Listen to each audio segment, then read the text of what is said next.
Miss হবে না আপনার পছন্দের টিভি শো। দেখুন জি5 অ্যাপে একদম ফ্রি। ডানচিরি, গুড মর্নিং। হ্যাঁ, গুড মর্নিং। সরি কি বললে? কইলাম সুপ্রভাত। যাক, মেঘ তাহলে কেটেছে। তেমন কিছু না। না ডানচিরি, তেমনটাই হওয়া উচিত। দেখো, তুমি সরল মনে কলেজে পড়তে এসেছিলে, সরল মনে সবাইকে বিশ্বাসও করে ফেলেছিলে। তারপর কি হলো? তারপর নিজেই বিপদে পড়লে। তোমার তো আরো সাবধানে থাকা উচিত। আমি জানি তুমি প্রথমে আমাকে ভালো চোখে দেখোনি, তাতে আমার কিছু খারাপ লাগেনি। তোমার যেটা মনে হয়েছে সেটাই করেছো, আর একদম ঠিক কাজ করেছো। কইতেছি, কথাগুলো হইয়া গিয়ে থাকলে আমি আমার কামের কথা কমু আর কি। বলো। যাব বাবা, কাজের কথা বলবে বলে চুপ করে রইলে, বলো।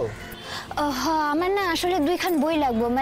মানে আমার বই আছে, কিন্তু মানে আমি না আমার লগে বইগুলো আনি নাই, মানে হগল কটা বই আনি নাই আর কি। তো বাবা তো আইবো, তো বাবা আইলে কিছু বই আমি কিনুম। ধানসিরি কাম ডাউন।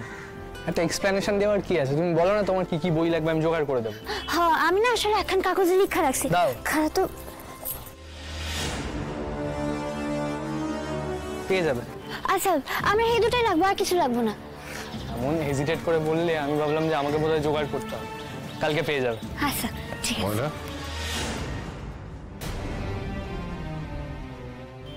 আপনি তোর একটু সময় হবে, মানে তোর সাথে কথা আছে। কেন হইব না? তোমরা কথা বলো, আমি আসছি।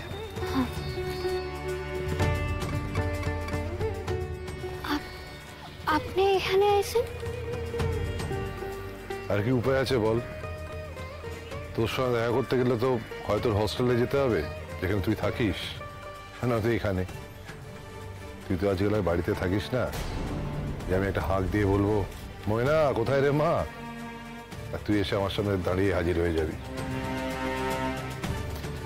দেখ ময়না, তোকে একটা কথা বলি।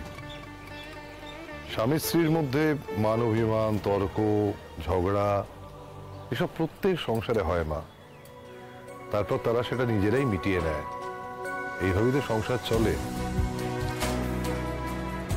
তুই যেটা করছিস সেটা ঠিক করছিস না মা। দেখ, আমি তো তোর বাবার মতন নাকি, এটাও তুই আজকাল মানিস না। আমার কথা কইয়েন না, আপনি তো আমার বাবাই। তাহলে আমার একটা কথা শুনবি মা?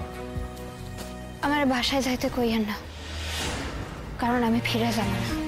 এত জেদ কেন তোর? এটা জেদাজেদির ব্যাপার নয়, আপনি বুঝবেন না। ও আচ্ছা, আমি বুঝবো না তাই তো? না, আমি এইটা কইতেছি না। আপনি দেখেন, আমি কইতেছি যে আমি বুঝাইতে পারবো না। দেখ ময়না, রোদ্দুর বা আমাদের বাড়ির লোকেরা হয়তো তোর সঙ্গে অন্যায় করেছে। আচ্ছা, আমি তো বাড়ির কর্তা, আমি সবার হয়ে তোর কাছে যদি ক্ষমা চাই তাহলে? শোন ময়না, দুদিন পর মানে কাল বাদে পরশু রোদ্দুরের জন্মদিন। তোদের বিয়ের পর রোদ্দুরের প্রথম জন্মদিন। সেদিন তুই থাকবি না মা? আমি মন্দিরে গিয়ে ডাক্তারবাবুর লেখা পূজা দিব। তুই বাড়িতে ফিরবি না তাই তো? জি5 ডাউনলোড করুন আর সব এপিসোড দেখুন একদম ফ্রি।